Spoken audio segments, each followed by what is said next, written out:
Okay, selamat pagi. So, hari ni kita nak belajar mengenai variasi.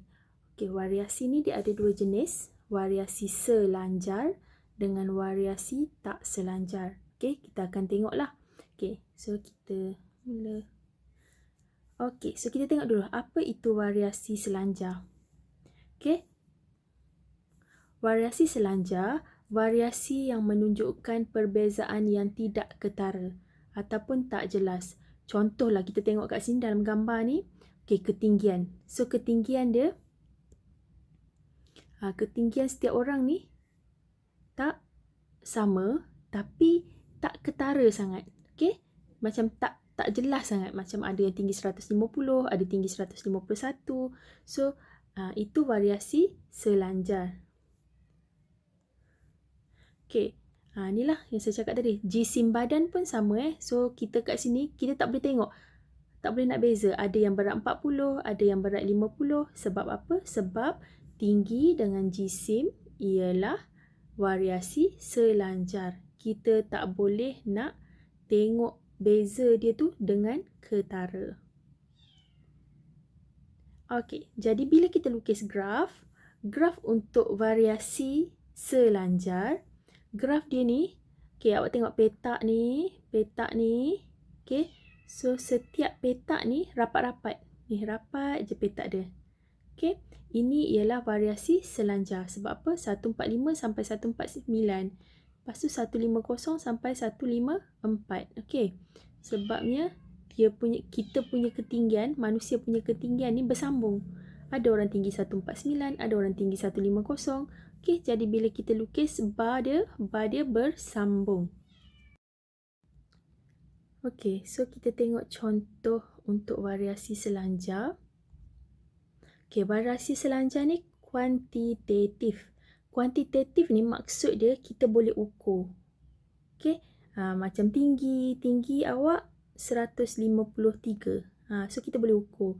Jisim, okay, jisim 40 kg. Ada orang 50 kg. So kita boleh ukur. Okay, dan dia diwakili oleh lengkung taburan normal. Lengkung taburan normal tu graf tadilah yang ada bentuk bell shape tadi. Okay, so variasi selanjar ni dia ditentukan oleh gen. Okay, maksudnya kalau mak dengan ayah dia, okay, warna kulit, mak dengan ayah dia kulit cerah. So anak dia akan kulit cerah. Tapi dia juga boleh dipengaruhi oleh faktor persekitaran. Maksudnya kalaulah mak dengan ayah dia kulit cerah, tapi kalau persekitaran yang dia duduk tu macam dia selalu bersukan, dia kiranya dia memang banyaklah outdoor activity. Jadi dia akan ikutlah faktor persekitaran. Maksudnya dia tak adalah boleh secerah kulit ibu ataupun ayah dia. Okey. Walaupun begitu, individu yang sama boleh mempunyai warna kulit yang berbeza apabila berada di dua lokasi berbeza. Maksudnya kalau awak kulit cerah. Tapi bila awak pergi kat tempat yang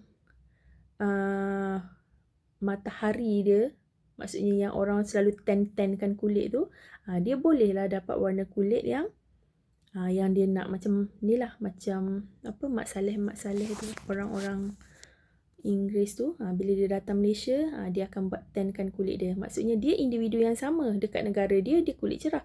Tapi bila dia datang kat Malaysia, kulit dia jadi warna tan. Okay, sekarang kita tengok variasi tak selanjar. Variasi tak selanjar ni variasi yang menunjukkan perbezaan yang ketara.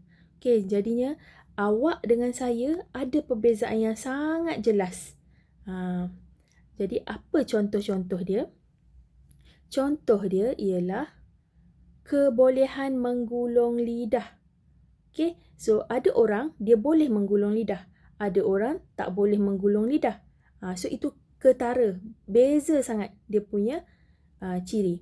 Okay, jenis cap jari. Kalau kita tengok dekat kita punya ni, thumbprint, okay, setiap orang berbeza. Walaupun awak dengan adik-adik kakak awak memang tak sama. Okey. Jenis cuping telinga. Okey, jenis cuping telinga ada yang sambung, ada yang free dia punya cuping telinga, dan jenis kumpulan darah. Okey, so kumpulan darah pun ada orang darah A, ada orang darah B, ada orang darah O. So ketara, tak ada orang yang duduk tengah-tengah. Tak ada orang dia punya darah A atau O, tak ada. Okey, dia sama ada dia A, dia O, B ataupun AB. Okey, jadi graf dia nak lukis macam mana? So, ini cara nak lukis graf. Contoh dia untuk jenis darah ada gap. Okay. So, A, ni darah A, darah B berapa orang, darah AB berapa orang, darah O berapa orang. So, bila kita lukis, mesti ada gap ni. Ni mesti ada gap. Gap kat sini ni mesti ada. Okay. Okay. Graf untuk variasi tak selanjar, kita panggil discrete. Sebabnya dia ada gap-gap dia. Okay, so kita guna carta bar. Okay, variasi tak selanjar adalah kualitatif. Kualitatif maksudnya kita tak boleh ukur. Kalau tinggi kita boleh ukur, berat kita boleh ukur.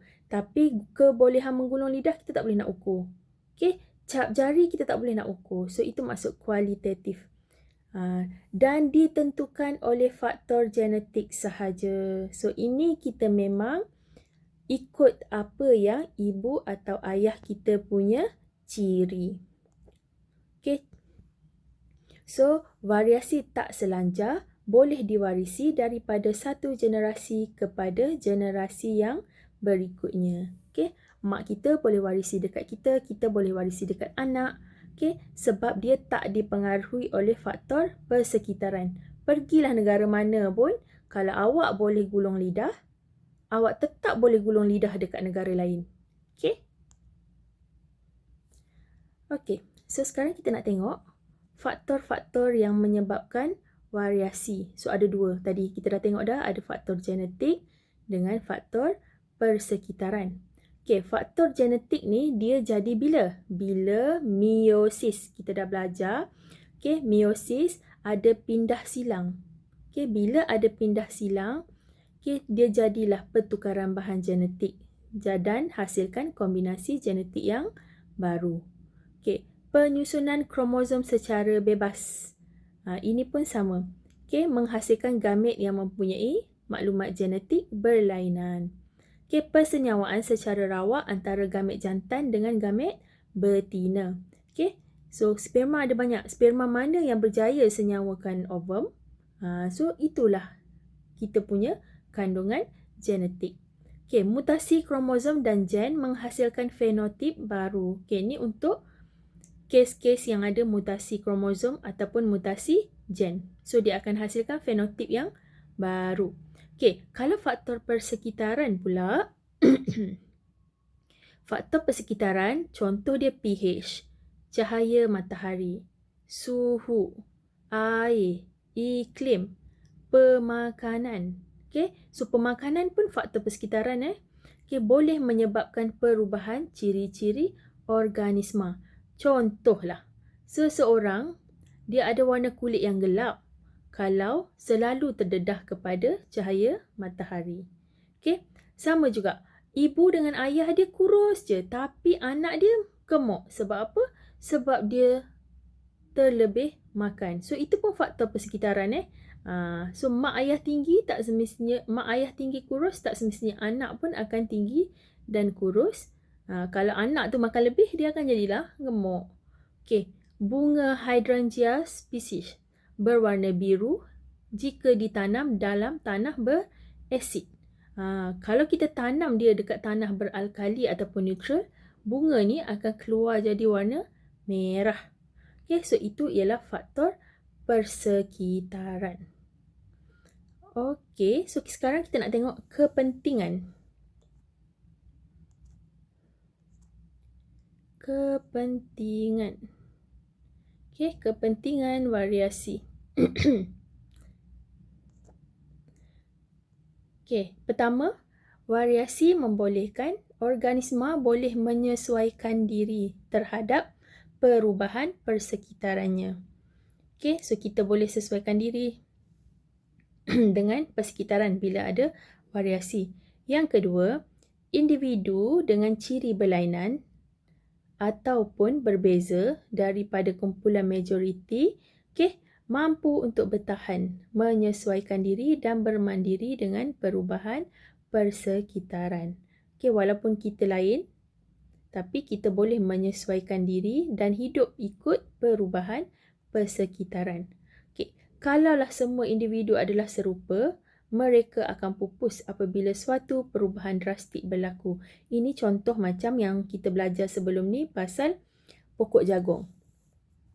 Kalaulah semua pokok jagung tu genetik dia sama, bila ada satu penyakit datang, so semua pokok jagung akan pupus. Kepentingan variasi membolehkan kita membezakan dan mengecam setiap individu. Ini untuk kes manusia lah. So, sebab kita punya rupa berbeza, jadi kita boleh cam setiap individu. Membantu organisma dalam penyamaran. Ini untuk haiwan. So, kalau awak tengok ni, ni sebenarnya ada ni.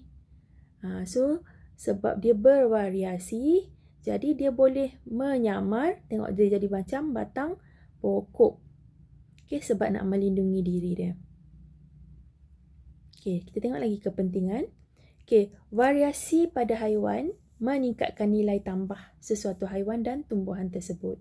Macam saya cakap tadilah, bila dia lain daripada pokok lain, maka dia punya nilai tambah tu, maksudnya dia punya kualiti akan lebih baiklah daripada pokok-pokok yang sama tu. Ni contohlah hasil daripada kejuruteraan genetik. Haiwan dan tumbuhan dengan ciri genetik yang baru dapat dihasilkan mengikut sifat yang dikehendaki. Yang kita dah belajar dalam kejuruteraan genetik hari tu.